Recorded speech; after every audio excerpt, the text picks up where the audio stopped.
여러분들이 아마 외국 여행을 다 해보신 경험이 계시리라고 생각됩니다.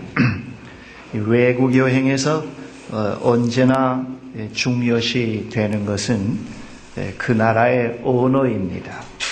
그 나라의 언어를 말하거나 해득할 수 있어야 그 나라의 문화를 이해할 수 있습니다. 언어는 공동체 삶에서 서로 이해하고 사랑하며 도와가는 중요한 교제의 매개체입니다. 이러한 매개체를 통해서 우리는 서로 인격적인 관계를 맺어가게 됩니다. 우리의 관계에서 생기는 오해, 불신과 같은 것을 깊이 들어가 보면은 언어가 서로 소통되지 않는 데서 오는 문제들이라는 것을 알게 됩니다. 언어의 소통은 단순히 입에서 나오는 그 소리를 듣는 것은 아닙니다. 그 언어에 담겨진 생각, 뜻을 해독해 갈 때 이루어지는 마음, 정신, 또 감정의 교류인 것입니다. 우리가 인생의 도상에서 익혀가야 할 언어가 많이 있습니다. 저는 이 시간 그 문화적 차원에서 언어가 아닌 영적 차원에서 우리가 배우고 익혀가야 할 언어에 대해서 말씀을 드리도록 하겠습니다. 옛날 어떤 것에 세 아들을 둔 아버지가 있었습니다. 어느 날 아버지는 자기의 세 아들을 불러서 심부름을 보내면서 그들에게 정해진 과제를 온전히 실행하도록 명령했습니다. 첫째와 둘째는 아버지가 준 과제를 잘 수행했지만은 막내는 거기에 개의치 않고 오히려 그는 매번 한 가지씩 새로운 언어를 배웠습니다. 막내는 첫 번 심부름에서는 지저대는 개의 언어를 배웠고 그 다음에는 개구리의 언어를 그리고 마지막으로는 새의 언어를 배웠습니다. 즉 막내는 이 격정의 언어를 개의 언어라고 하는 것은 이 격정의 언어를 의미합니다. 그리고 무의식의 언어, 개구리의 언어는 이 무의식의 언어라고 말씀드릴 수가 있고 그리고 새의 언어는 영적인 언어라고 말씀드릴 수가 있겠습니다. 그 세 가지 언어를 배웠습니다. 막내는 유랑 중에 한 성에 이르러 그곳에서 하룻밤을 묵으려고 했습니다. 그러나 성주가 그에게 잠자리로 내어줄 수 있는 곳이라고는 성 꼭대기에 있는 탑밖에는 없다고 했습니다. 막내는 그것도 좋으니까 자기에게 그것을 내어달라고 했습니다. 성주는 그에게 그곳에는 이미 여러 번 사람을 삼켜버렸을지도 모르는 사납게 지저대는 개들이 살고 있으니 주의하라고 경고를 했습니다. 그러나 젊은이는 아무 걱정도 하지 않았습니다. 그는 지저대는 개의 언어를 알고 있었기 때문에 그것이 그에게 큰 문제가 되지 않았습니다. 젊은이는 먹을 것을 좀 가지고 가서 사나운 개에게로 친근하게 다가갔습니다. 그가 들어섰을 때 개들은 그를 보고 짖지 않았습니다. 오히려 꼬리를 흔들며 아주 다정하게 그 막내 아들의 주위를 둘러싸고 아주 환영하는 뜻을 보였습니다. 개들은 그 막내 아들이 내어놓는 것을 먹고는 털끝만치도 그에게 손상을 입히질 않았습니다. 다음날 아침 그는 모든 사람의 놀람 속에 건강하고 무사한 모습으로 그 탑에서 다시 나와서 모든 사람들 앞에 나타나게 되었습니다. 모든 사람들은 깜짝 놀랐습니다. 그리고 그 막내 아들은 성주에게 이렇게 얘기를 했습니다. 개들은 나에게 그들의 언어로 그들이 왜 그것에 살면서 마을에 손해를 끼치고 있는지를 솔직하게 토로했습니다. 그들은 저주를 받아 탑 아래에 놓여 있는 귀중한 보물을 지켜야 했기 때문에 그들이 그렇게 하였고, 그들이 그것이 파내어지기까지는 조용해지지 않을 것이고, 그 일이 어떻게 일어날 수 있는지에 대해서도 역시 그들이 나에게 이야기를 해 주어서 내가 그 개들의 언어를 잘 해석을 해서 그 방법을 알고 있습니다 했습니다. 그리고 젊은이는 그 보물을 성주의 허락을 받아서 파냈습니다. 그러자 마법에 걸려있던 개들은 조용해져서 자유롭게 성을 떠나고 마을은 평화를 되찾게 되었습니다. 그리고 나서 젊은이는 다시 유량 중에 한 연못을 지나가다가 개구리들이 그가 로마에서 교황으로 선출될 것이라며 개굴개굴 울어대는 소리를 듣게 됩니다. 개구리의 언어를 통해서 무의식이 그에게 말한 것을 이 막내 아들은 그대로 받아들이고 믿었습니다. 그는 계속해서 로마로 향해서 갑니다. 그곳에는 마침 교황이 서거한 뒤라 추기경들이 새로운 교황을 선출하기 위해서 성 베드로 대성당에 다 모여 있었습니다. 하지만 그들은 어떤 후보자에 대하여서도 서로 일치되는 마음을 갖지 못하고 있었기 때문에 그들 가운데 기적이 나타나지 않는 한 교황으로 선출하는 일은 매우 어렵게 되었습니다. 바로 그 순간에 젊은이가 성당으로 들어서고, 성당으로 들어서자 두 마리의 새가 그 젊은이의 양 어깨에 내려 앉았습니다. 그것을 본 추기경들은 깜짝 놀랐습니다. 그것은 그의 막내가 추기경이 된다고 하는 당선을 알리는 표시가 된 것입니다. 온갖 저항에도 불구하고 그는 드디어 교황으로 선출이 되어서 첫 미사를 집례하게 되었습니다. 그런데 그 첫 미사를 노래로 집례하게 된 것입니다. 이 막내는 라틴어도 할 수 없었고 캐톨릭의 전례도 잘 알지 못했습니다. 그러나 그의 어깨 위에 앉아있는 두 마리의 새가 그가 말해야 될 모든 것을 그에게 귓속말로 속삭여 주었습니다. 이 동화에서 지저대는 개들은 나의 격정, 분노, 질투, 성욕, 감정, 우울한 기분, 그리고 불안을 의미합니다. 내가 탑 속에 그것들을 가두어 둔다고 하는 것은 그것들을 그냥 무시해버리고 억압해버리는 것을 의미합니다. 우리가 그러한 것들을 탑 속에 꽁꽁 가두어 둘 때 언젠가는 나 자신이 내 생명의 집에서 추방을 당하게 됩니다. 무서운 개 때문에 그 집에서 추방을 당하는 것처럼. 그래서 오히려 나는 그들을 추방하는 것보다는 그 지혜로운 방법은 그들과 대화를 나누어야 합니다. 얘기를 나누어야 합니다. 그들은 보물을 지키고 있었기 때문에 그렇게 요란하게 지저댔던 것입니다. 바로 나의 격정이 통제할 수 없이 일어나고 불안이 통제할 수 없이 일어나고 있다고 하는 것은 그 배후에 그 밑바닥에 내가 들어야 할, 듣고 순종하면은 내 삶에 상당한 어떠한 이득과 변화를 가져올 수 있는 그런 것이 있다는 것을 의미합니다. 내가 상처를 입은 것, 내가 정상으로 잊지 못한 것, 갈등이 소리소리 지르며 말을 하고 질병이 귀담아 들을 수 없도록 외쳐대는 것, 어디에서나 그것에 보물이 준비되어 있습니다.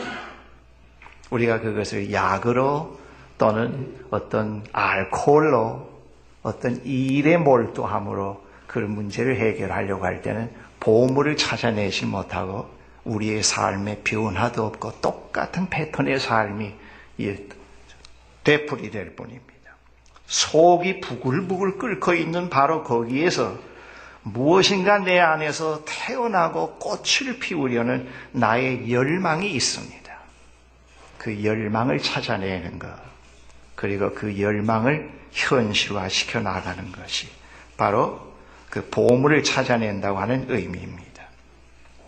기독교 영성에서 변화란 내 안에 있는 것을 배척하는 것이 아니라, 전 시간에도 말씀드렸습니다만, 내가 나의 격정과 병, 갈등, 생의 문제, 심지어 죄악과도 대화를 나누는 것을 의미합니다. 그리고 그 대화를 통해서 그 밑에 깊이 숨어있는 세미한 소리를 듣는 것을 듣고 그것을 받아들이고 거기에 따라서 삶을 개선해가는 것을 말합니다. 그러면 그것들은 나를 내 안에 숨겨져 있는 보물로 그들이 나를 인도하게 됩니다. 한편 젊은이가 교황 즉 정신적 지도자로서의 당선된 것도 그 사람의 변화를 나타냅니다. 그가 개구리 그리고 새들의 언어에 귀를 기울였기 때문에 그것들은 인간적이고 신적인 지혜로 그를 이끌어서 다른 이들을 위한 영적 동반자요 지도자가 되는 능력을 그에게 주었습니다. 즉 젊은이는 격정과 질병 중에서도 그리고 무의식 중에서도 하나님의 음성에 귀를 기울였기 때문에 하나님은 그에게 당신의 지혜의 새들을 보내시어서 모든 비밀을 알려주시고 나타내 보여주신 것입니다. 그것은 분명히 그리스도께서 우리에게 보여주심으로써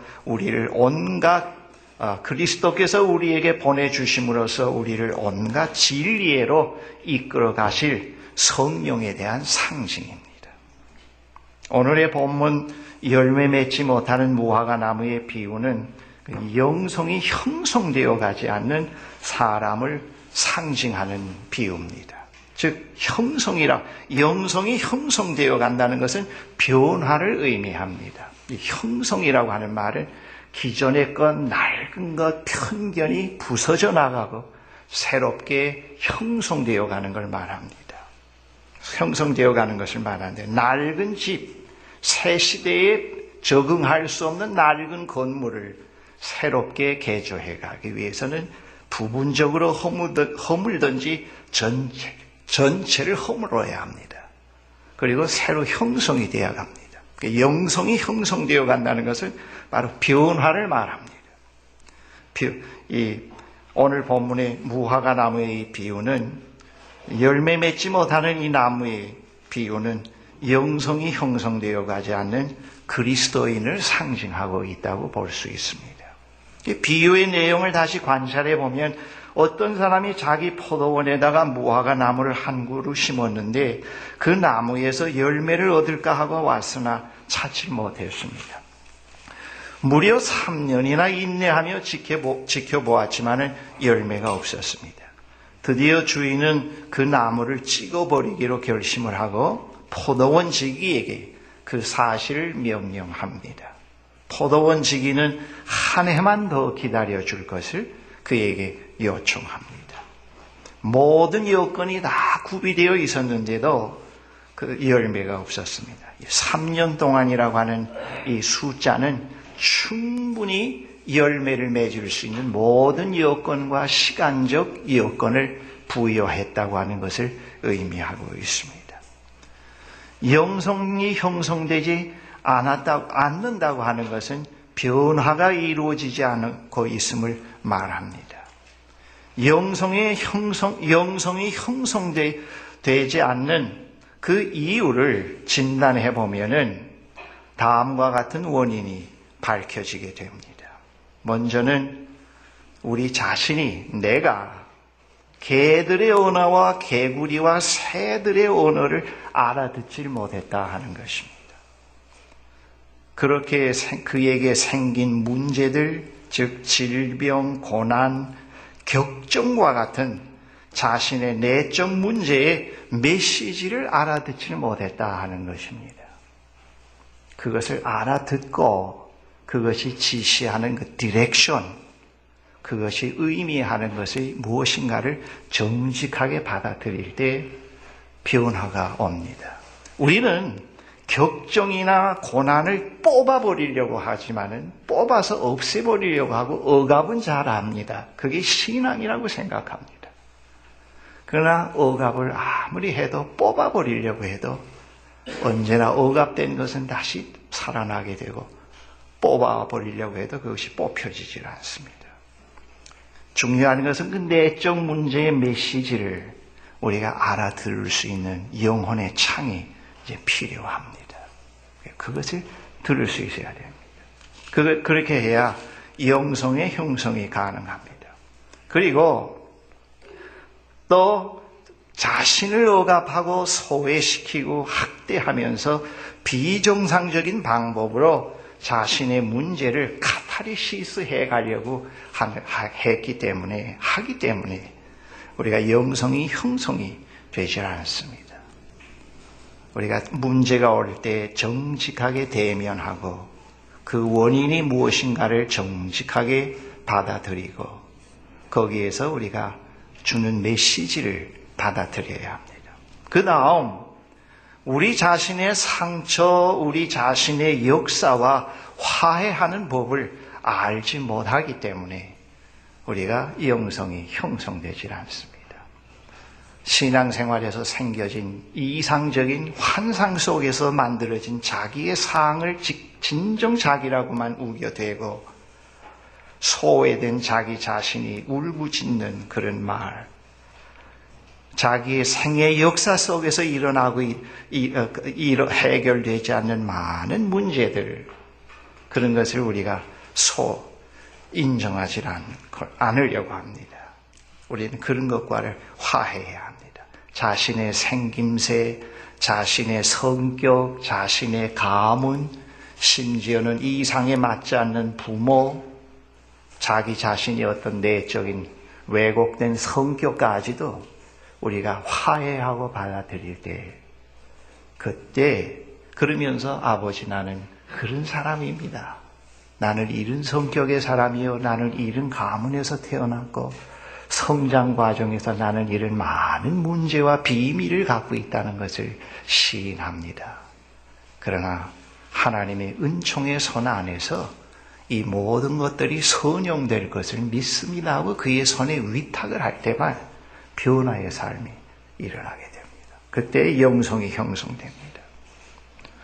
또 자신을 다른 사람과 늘 비교 가운데서 살아갈 때 우리는 영성이 형성되지 않습니다. 다른 사람보다 좀 나으면은 기분 좋아하고 다른 사람보다 좀 못하다고 할 때는 기분 나빠하고 늘 우리의 믿음의 생활이나 또 일상의 생활이 늘 다른 사람과 비교 속에서 살아갈 때 영성의 형성은 불가능합니다. 기독교 영성의 길이 높은 이상에서 실현되는 건 아닙니다. 우리가 좋은 기독교인, 좋은 목사, 좋은 장로, 남에게 칭찬받는 그리스도인으로 살기 위해서 높은 이상을 설정을 합니다. 그리고 자기의 피나는 노력으로 인간적인 결심으로 그 이상의 고지에 도달하려고 합니다만 늘 갈등의 반복이요 똑같은 반복의 삶이 진행될 뿐입니다. 이미 말씀드렸습니다만 기독교 영성이 형성되는 그 자리는 높은 이상의 자리가 아니라 겸손의 자리라고 하는 것. 자기가 누구라고 하는 것을 깨닫고 자신에게 진정 영적 의원이 필요하다고 하는 것을 깨닫는 그 자리에서부터 자기의 모든 전제와 자기의 모든 이상과 자기의 모든 어떠한 결심까지도 다 포기하고 하나님께 그대로 드리는 그 시간, 그러한 자기 인식에서부터 시작된다고 하는 것을 모를 때 영성이 형성되지 않습니다. 오늘 이 비유에서 열매가 없는 무화과라고 하는 것은 바로 그런 삶을 상징적으로 말을 해주고 있습니다. 상징적으로 말해줍니다.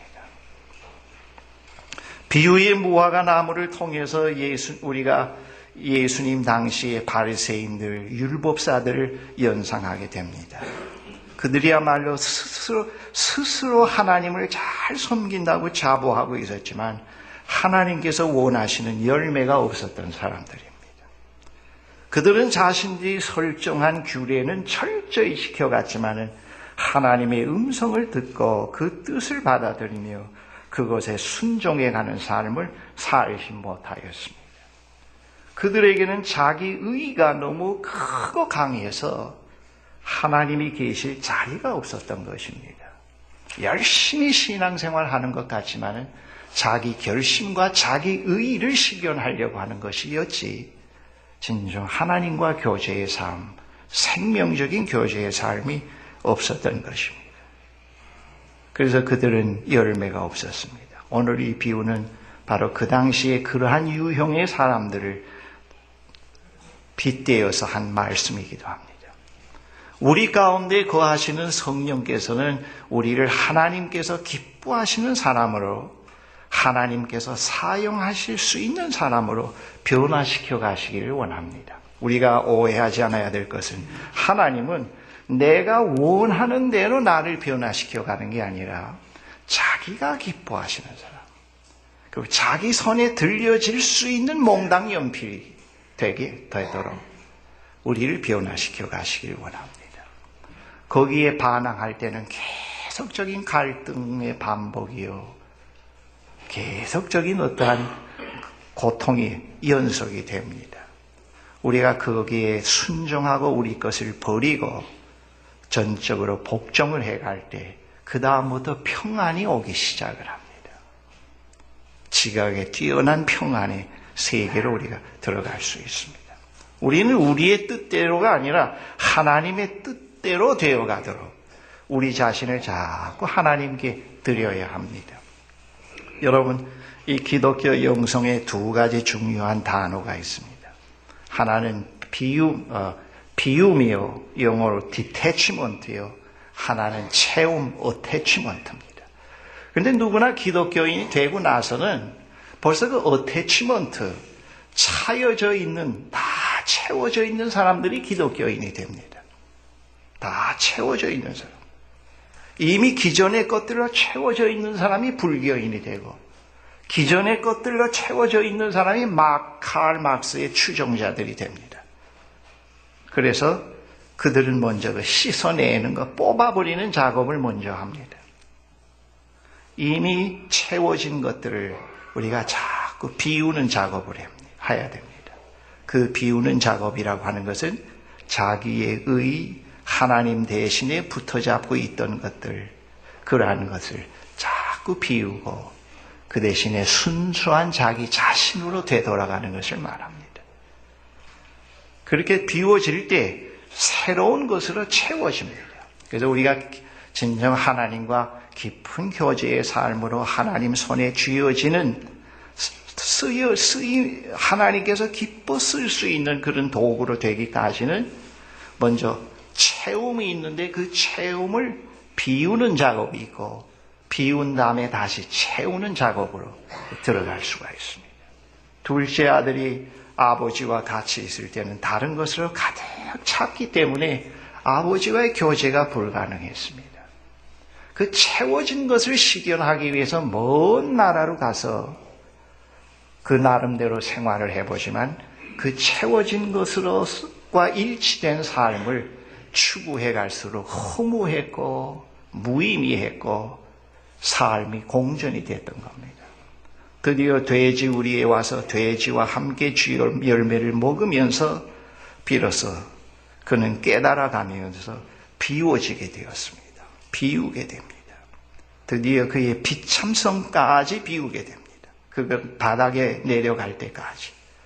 그리고 거기서 다시 아버지께로 돌아갑니다. 그리고 그에게 돌아간 그 아들에게는 아버지로 채워지기 시작을 합니다.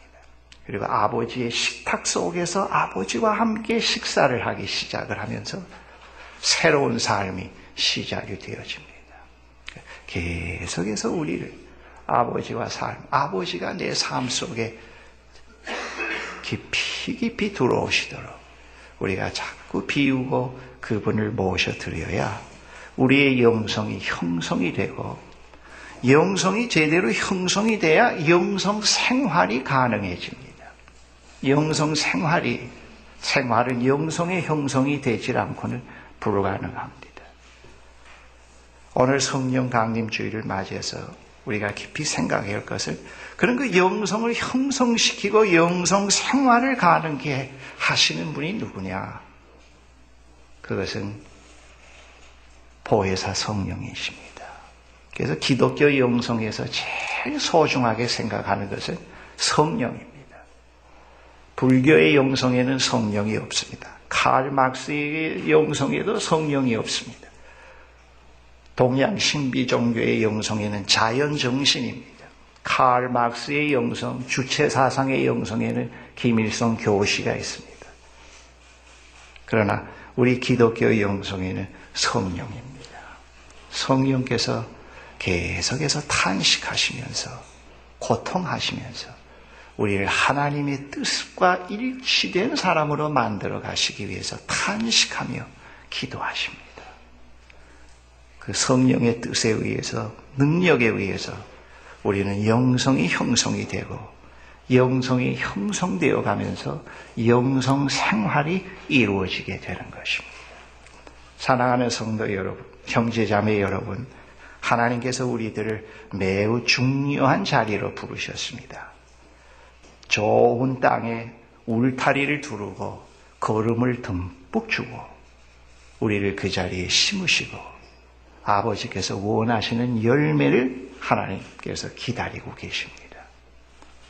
우리는 자랄 수 있는 모든 여건을, 열매를 맺을 수 있는 모든 여건을 하나님께로부터 받은 것입니다.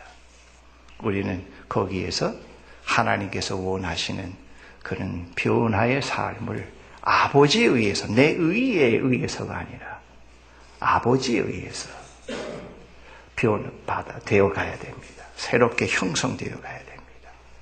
우리는 매일매일 하루하루 우리의 것을 아버지께 내놓고 아버지가 우리의 삶 속에 들어오시도록 늘 우리를 비우고 그분과의 교제의 삶을 하루하루 더 깊이 깊이 배워가야 됩니다. 이 세상에 태어난 사람치고 그 누구도 하나님과의 교제의 삶에 통달하고 태어나는 사람은 없습니다.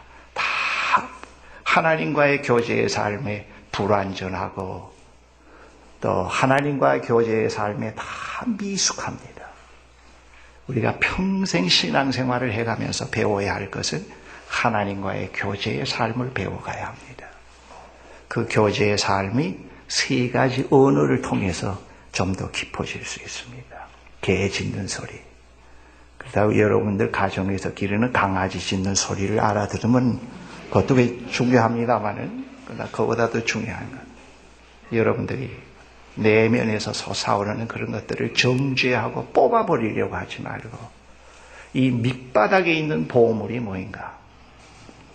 요즘에도 부인들이 그런지 모르겠습니다만은 요즘 칼토마를 잘 안 쓰잖아요. 그러나 옛날 칼토마를 쓸 때는 그 부인들이 울분이 터지고 참지 못할 때는 그 칼토마 소리가 굉장히 따다닥따닥 나잖아요.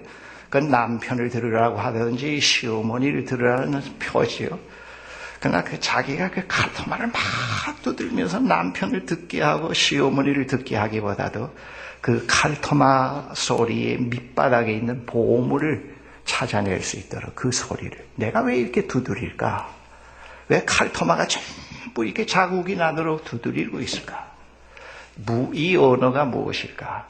그것을 들을 수 있다고 하면은 10년 동안 두드릴 칼토마를 1년에 두드리고 끝낼 수 있지 않겠습니까? 그걸 알아들었으니까 말이죠.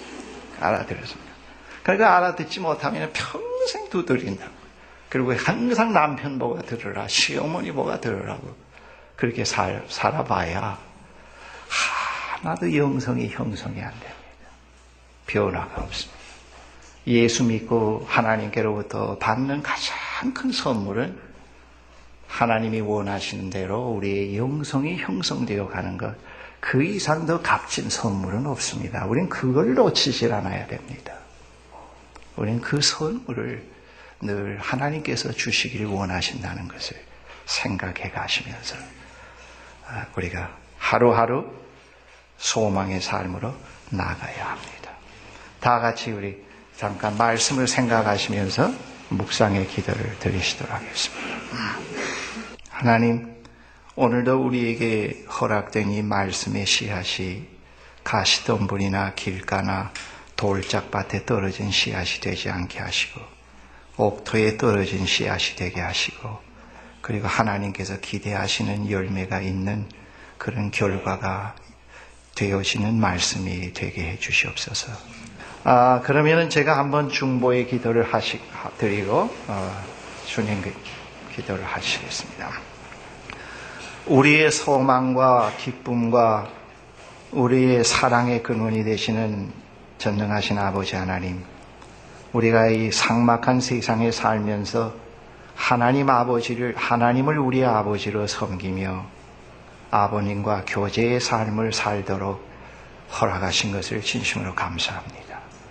전능하신 하나님, 우리가 이 세상에 사는 동안에 늘 수평적인 교제에는 신경을 많이 쓰지만은 전능하신 하나님과 깊은 교제의 삶에 대해서 우리가 너무 무지할 때가 있고 또 관심을 갖지 못할 때가 상당히 많습니다. 우리의 어리석음과 부족함이 많지만은 하나님께서 언제나 참으시고 우리들을 교제의 자리로 불러주시는 아버지께 감사를 드립니다. 하나님, 우리가 이 세상에 사는 동안 연약한 피조물이기 때문에 많은 생의 문제에 부딪히게 되고 원하지 않는 죄도 짓게 됩니다. 그러나 그때마다 낙심하거나 그런 것을 부인하거나 하지 않게 하옵시고 그것을 통해서 하나님께서 우리에게 말씀하시는 하나님의 말씀을 듣게 하옵시고 그리고 그 말씀을 따라 말씀이 지시하는 방향으로 우리가 늘 나아가는 그런 지혜를 우리가 갖게 해 주십시오. 하나님, 우리는 세상 사람들이 사용하는 언어는 익히려고 합니다마는 우리 자신이 우리에게 말하고 있고 우리의 고난의 사건, 실패의 사건들이 우리에게 말하고 있는 그런 언어는 알아듣지 못합니다. 더 나아가서는 하나님의 세미한 음성을 우리가 듣는 데 너무나 무디어 있습니다.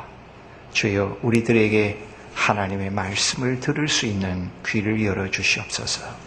그리고 우리의 삶 속에서 일어나는 모든 그러한 사건들을 통해서 들려오는 내적 메시지를 알아듣을 수 있는 지혜로움을 우리에게 주시옵기를 기도합니다. 매일매일 생활 속에서 우리가 늘 하나님 나라의 백성으로서 재형성되게 하시고 하나님께서 원하시는 영성이 형성되어가는 하나님의 백성으로 서갈 수 있게 인도해 주십시오. 하나님, 특별히 하나님께 기도하옵는 것은 저 북녘 땅에 있는 사랑하는 저희 동족들을 기억해 주십시오. 그들을 생각할 때마다 마음의 무거움과 안타까움과 고통이 있습니다. 그 땅에도 인간이 살 수 있는 그런 생명의 땅으로 회복시켜 주시고 거기에서 고통하고 울부짖는 그들의 울부짖음을 하나님이 들어주시고 아버지의 역사 속에서 그 소원을 성취되게 해주시옵기를 간절히 기도합니다. 하나님, 이 백성을 긍휼히 여겨주시고 이 나라가 진정으로 올바른 민족 공동체로 서갈 수 있도록 대통령에게 지도력을 주시고 깨달음을 주시고 겸허한 마음을 그에게 주시옵기를 간절히 기도합니다. 사랑하는 형제 자매들의 가정에 늘 주의 인도와 평강이 함께 하옵시고 하시는 일에 늘 형통함이 있게 해 주시옵소서. 하나님, 우리의 생활 한 주간의 또 삶도 늘 하나님과 교제 가운데서 살아가는 그러한 삶이 되게 하시옵소서.